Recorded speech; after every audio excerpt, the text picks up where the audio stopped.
they're not being absorbed by our labor market. So we have a big issue there. We have the skills. In a lot of cases, they're brilliant. Like you look at some of the, I was working with a group of they were like female graduates. We were working in an AI boot camp.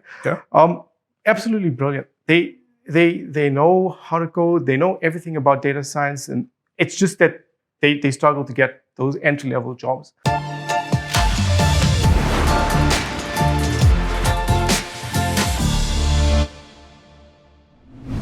Good morning. Today I am with Pravir Ishvarlal in our first podcast series, Discover Talent with Vico.net. Welcome, Pravir. Thank you, Kakiso. How are you keeping? I'm doing well. It's been a while. Yes, definitely. I mean, the last time you and I spoke, you were still, in the guest speaking circuit, blogging. What are you speaking about these days? So I actually cover topics related to a vast array of data science and data related topics. So it would be like in general, just the applications of data in like the new technologies you can use in data science, in artificial intelligence, but it's also related to different domains. So healthcare, HR, basically finance, a wide range of topics that I cover, but mainly related to data science and AI. Yep.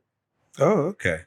I mean, I saw in your resume, I think, that you once won an award for as a nerd award. Oh, okay. What is that about? So I was actually at my previous company, and we have these awards basically for innovation, right? Yeah. So different types of awards, but specifically this specific award was related to an innovation award I received for machine learning and AI. So when I initially joined the company, there wasn't a lot of focus on machine learning and artificial intelligence. None of it. It was still the early days. The technology wasn't well known. We were still building models using old statistical traditional methods. So me introducing this new methods like machine learning at that time was a breakthrough, and it was received well by the business. It was something that they didn't know. It was something that you just thought they did at universities. They weren't like aware that you could actually bring it to the real world. And so when I did a couple of those POCs, when I showed use cases of that new techniques, I think it got a lot of people's attention in my previous company. And yeah, it was just something that they really appreciated, and the award, another award. Because at that time they thought it was nerdy, but now we know it's actually But are you a nerd? Not really, not at all. I'm not even close to it. Yeah. We'll test that later. We'll test that later. But let's rewind a bit. Where did it all start? Why data science? That's a good question. So I think my journey started, and I'd say it was from school, right? So I grew up in a small township. Like it was a really small township. It wasn't a lot of. Which township? So Indonesia. So I grew up in Indonesia, and I went to it was a very small school. The focus in that school was very much geared towards like your traditional kind of academics. So you had your S7s and your G14s or whatever, but the modules were very kind of like standard, nothing out of the ordinary. We didn't get to work on those type of like technologies, like we didn't do a lot of programming and those type of subjects inside of the school, because it just was a thing of like resources and stuff like that. But I used to go after school hours, and my dad was a computer engineer, so he worked with a lot of computers, and I used to actually work with him, help him with a lot of this hardware. At that time was hardware, but also software. And I used to play a lot with these computers, so I started to get a lot of interest in like the different types of software packages and just the basics. I started getting an interest in that, and so when I graduated school, when I completed school, one of the things that I always wanted to follow was more in a technological kind of space. So I enrolled for computer science. It was a computation applied maths degree. They had a big component of that was maths and applied mathematics. So that's what I initially started off with, but I was more geared towards technology, so computer science.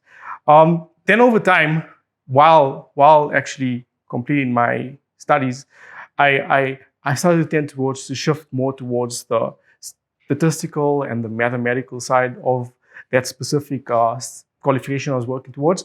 I actually enjoy that a little bit more, and so that's how I actually ended up like that was the entry point into data science was like beginning to understand and enjoy a lot of math, a lot of stat, and a lot of programming, right? Those are like the three foundations of data science now. But at that time, there was no such thing as data science. People never go to university to go and study to study data science. It was more just my studies were more general. So it was nothing specialized. It was just like general subjects related to math, stat, and programming, right? And today, would you say, can you study data science today? Yes. So there's a qualification now, data science. Definitely. So most of the universities out and in South Africa I think they've already introduced the curriculum at a let's say postgraduate phase. But I think there are a couple of universities that offer it as an undergraduate qualification. So you could go directly from school and you could specialize specifically in data science. Whereas in the past, there was no such thing as that. There was like, I don't think there was any demand for data science. People just didn't see the actual use of that specific field at that time. Even though a lot of what you do now when you study at the undergraduate level or postgraduate, it's based off of stats and math. So you still cover those topics, but the actual focus on data science wasn't as big as it was. But now you can definitely go through many universities and get that qualification. Which is a good thing or bad thing as well. It's because you kind of like you miss out if you just focus on data science, you miss out on a lot of other skills that you could learn from like traditional kind of studies like math. But so the building blocks are still equally important. Extremely, because it's more about, I wouldn't say it's specifically about like learning what is. It's about when you go and study these traditional building blocks like math and stat, those are very general kind of studies like courses, right? But it's more about training your brain to think a specific way. And you know that data science is constantly evolving, and having that training like of just doing these general subjects like math and stat, right? Those can actually help you in the real world because it's those problem solving skills. That's actually the root of all of it, right? So it doesn't even necessarily have to come from a data science, from a math background or stat background, but having those solving skills can actually really benefit you in this field specifically, because then you can always innovate because you understand the basics, you understand how to problem solve. And that's something you get from these general fields like math and stats. Whereas if you go too specialized, you kind of think too specialized in a way. So my understanding is that it's equally about driving data-based or database solutions to problem solve, to drive efficiencies, to drive accuracy and all of that. What are you solving for currently? You know, in a practical way, data science sounds like like these new buzzwords, right? So a day in the life of a data scientist, and what are you solving for? That's a great question. So a lot of times people get this misconception about data science. They think it's more on the focus is more on the technology. So the machine learning, the artificial intelligence. But in reality, it's going to be further from the truth, right? So a lot of what we do, and I currently am working in healthcare, right?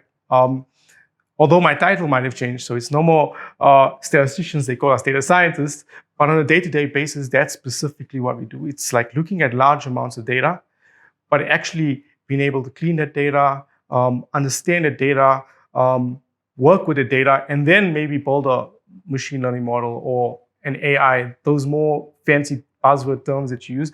That would be like 25% of the job. But the real work, right, the 75% of the job is actually like playing around with the data. So and those are all of that all comes from traditional um, statistics and mathematical skills that we used to do in the past. We've been doing it always, and that's not known. That's not showed. Like that's something that people don't really talk about, but that's what you do for majority of your work. It's actually the statistics, the maths, the cleaning, and the SQL and the database tables and like just structuring the architecture.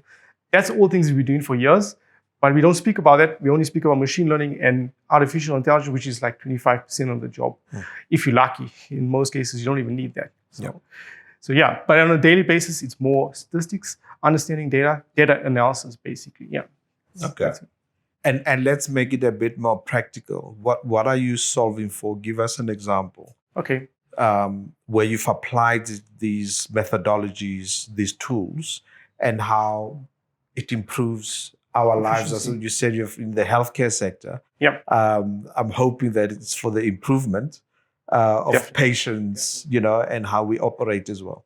Yeah. So one of the big, I'd say, kind of like gaps that we had in healthcare at the moment is that we have tons of data, right? Because we've got all of these systems now that have been introduced into the hospitals and the different types of like practices within the healthcare setting.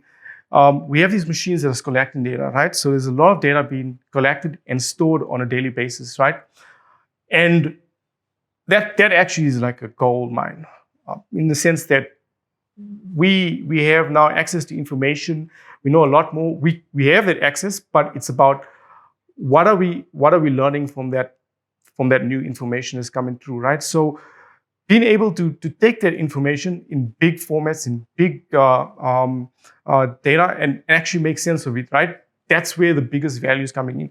It's actually kind of giving us like a microscope to like kind of go deeper into specific issues, root causes, and ailments that are affecting the population where we never had in the past, right?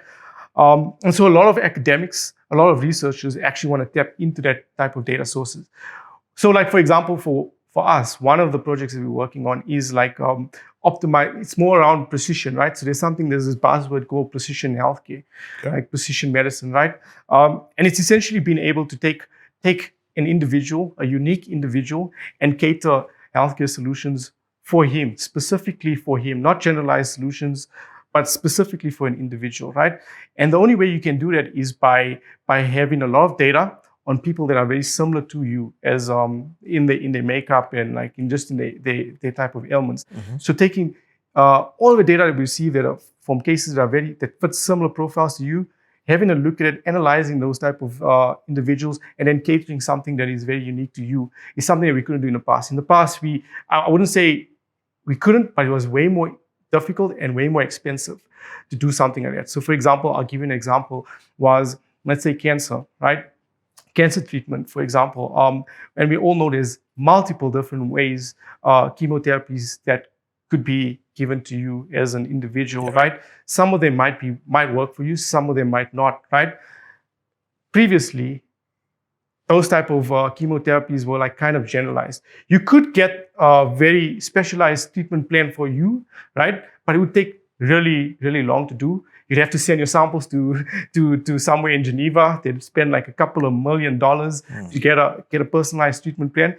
But that's something now that you could get from like at a much more cost-effective and cheaper way delivered directly to you, just based on the data. So knowing a little bit about factors about you, we can get automated responses and more accurate kind of like diagnosis and treatment plans for you, which we never had in the past. It was just too expensive. We had them, but it was just too expensive and inaccessible for majority of the population. So that's something that I see is something that's actually an improvement.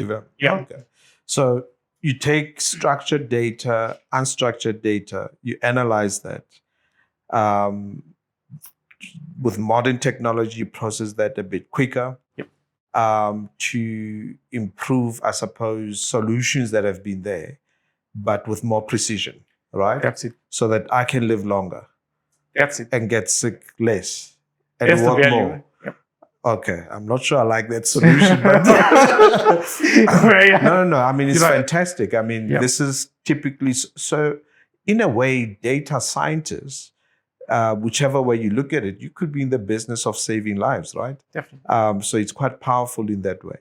Definitely personalized plans, right? So a lot of the time, I'm not saying that this is the case, but this is the case in real life. Is that we don't have the doctor, or I'm just saying, like in general, even if you're applying for credit or whatever, right? We don't really have much information about a specific individual, like his like profile, right? And we don't know what to do with him, so we make generalized assumptions. Like we make generalized assumptions about certain groups of individuals, certain types of like profiles, right? Whereas now with data science is we're saying we can actually break down those groups, right? Because we can know a lot more. We can take a lot more variables about the specific individual, and we know what those variables look like, how they profile, and if they requires different types of treatments, or if different types of let's say if you're working in banking, if those type of individuals require different types of, let's say, interest rates for loans and so on, just because we have so much more information around them. Yeah, so it's very personalized. No, absolutely. And how do you continuously develop within your field, right? Because there's so much happening at a fast pace. How do you keep pace with that? That is such a good question. And what people don't really understand, I don't think a lot of people, or they do, right? But I'm saying people from outside of the field might not know this, is that you're right. As you said, the field is evolving constantly, right? So it's never the same. Something that I learned, and this is the truth, like I've learned something in the beginning of the year, that becomes outdated like 6 months into the year, right? So it's something that you constantly have to be updating your skills on. Like you have to constantly be following the new trends, following different blogs. You know, it's something, I would say it's like almost running a startup, right? So it's like there is no structure at the moment. At the moment, there's no defined structure. And you kind of just have to work with multiple different sources of information from different areas and try and create some type of structure. So you have to build your own career, right? You are going to be in complete control of your success in this career or not, right? Because there's no set path, and you're going to have to like basically build that path for yourself, right? So that means going, but there's a lot of freedom in that as well. So it's not like you're limited. So for example, you can define your own career path in this specific field at the moment, right? So if you want to take on these type of projects, then you can learn things that are related to that type of projects, and you can grow your skills in that type of domain, and you could do really well in it, right? So it's not limited, but it does require a lot of hard work, and it does require a lot of initiative from the individual, right? Whereas other fields, I feel it's more set. You got like a set career path and trajectory you follow. This is not like that. I mean, you have to continuously be open to learning new things and actually applying them. So being able to fail at work or being able to fail at projects, that's part of I'd say part of the field. I think you just have to be able to accept it. Yeah. I mean, there's obviously these are fairly new careers in the context of data science, described as the new gold. Hopefully, you've been paid in gold. Oh no! You know, but what I'm hearing is that there's a lot of development happening, a lot of opportunity. A lot. It's what you make out of it. You know, that really defines the pathway. And in that, is it understood though within organizations what data scientists do? No. Or it's still, we'll figure it out together. So amongst the data scientists and those working in the organization as data scientists, yes, they have a good understanding what is the capabilities of this of the technological capabilities and what actually is possible, right? But a lot of the individuals within the organization, right, as you said, they get caught up in the hype or in the kind of like the buzzwords of the time. So for example, maybe Google designs this really great system and they think it's possible in your own system, in their environment, which is not, it's not practical, right? So it's not even, so there is a big mismatch between what the organizations, business users within the organizations think is possible and what actually is, right? And a lot of, let's just be like a lot of what these big tech companies in the US are actually doing, a lot of it might seem like it's actually working and it's actual solutions, but it's mainly just POCs. It's proof of concepts, right? It's not 100% solution, and a lot of the times business users who actually read these type of these articles and get caught up in the hype don't understand it's just proof of concepts. It's the early stages, right? So building solutions that are fully functioning and accurate, and you actually depend on them. At this point, in a lot of cases, is not really feasible. At the moment, we're just kind of setting like the ground, like basically the ground level up. So yeah, there is a disconnect, but I think they're beginning to slowly realize that, okay, this is the capabilities and this is not, while they work more with the data science teams in the organizations. So yeah. In your opinion, are we producing enough of data scientists into the mainstream economy? No, I don't think so. Where are we going wrong in your opinion, or where could the gaps be? So, and it's in two aspects, right? The first aspect is, okay, I think there is, okay, it's maybe, let's just start off from the little beginning, right? So maybe at the school level, right? I think we should be training more people in those STEM fields, right? So having those science, technology, engineering, mathematics background, that's where we kind of the foundation needs to be there. And I think I was listening to a talk that Bladen Zamande was giving, Minister of Education, right? So, and he was saying that a lot of the individuals who are going to university at the moment are not really going into STEM fields. They're going into fields that are not really in demand, or not really useful. I wouldn't say not useful, but they're not in demand at the moment, right? So the struggle is getting the individuals now to take an interest in those type of fields. So that's the first thing that I think we need to kind of gap that bridge, right? Bridge that gap. And then the second part is, of the data science, of the individuals that do actually go through the process and actually go through those STEM kind of courses and whatever, right? They're not being absorbed by our labor market. So we have a big issue there. We have the skills. In a lot of cases, they're brilliant. Like, you look at some of the, I was working with a group of, they were female graduates. We were working in an AI boot camp. Absolutely brilliant. They know how to code. They know everything about data science, and it's just that they struggle to get those entry-level jobs, right? So being able to offer that type of entry-level jobs, right? Just to absorb them, because you do require that switch from theory to practical in the real world. You need to be able to take your theory and actually apply it, and then see what works and what doesn't work. And from there, that's how you grow, right? So then you know, okay, this makes sense to use in the real world. This is how you need to change it, and so on. So that's where we struggle. We're not absorbing a lot of those graduates, and that's sounds to me that there's an opportunity there to almost educate the formal economy, the corporate economy, in terms of the value that this type of skill set can bring in one's organization. It's a bit of a contradiction, isn't it? Where you have a fast-growing career like this that is really seen as the new gold in career equity. If you looked at it through that lens. And yet you have graduates finding themselves, or young professionals out of the job. It's a massive contradiction. That's so true, and it's surprising, right? But it's not only specific to South Africa. I'd say you'd see it across the. So the reason why this is happening, from my opinion, is because at the end of the day, a lot of these organizations, they kind of in these early phases, they kind of testing these technologies. They really are invested in it. They do see a future for it, right?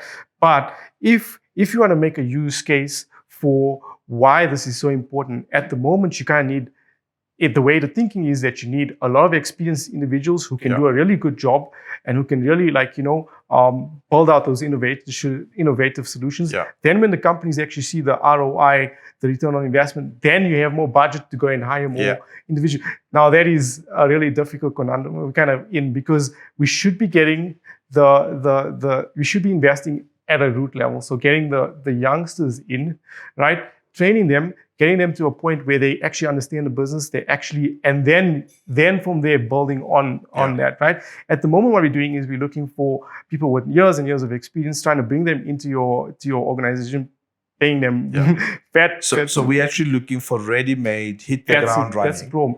And it's a bit of a conundrum, right? To say at some point you need to invest in their development as well. Absolutely. And allow people to grow. Because they bring a lot of fresh ideas. Absolutely, yeah. And that's why I suppose we have programs like this and podcasts, right? Discover Talent at Vico.net. We are with Pravir Ishvarlal. Now let's test, because you said you're not a nerd, so I just need to prove for myself, right? Definitely. That you're not a nerd. So quick quiz: Kaizer Chiefs or Orlando Pirates? Kaizer Chiefs. We need to talk. Yeah, we need. Beef or chicken? Some vegetarian. So yeah. House music or kwaito?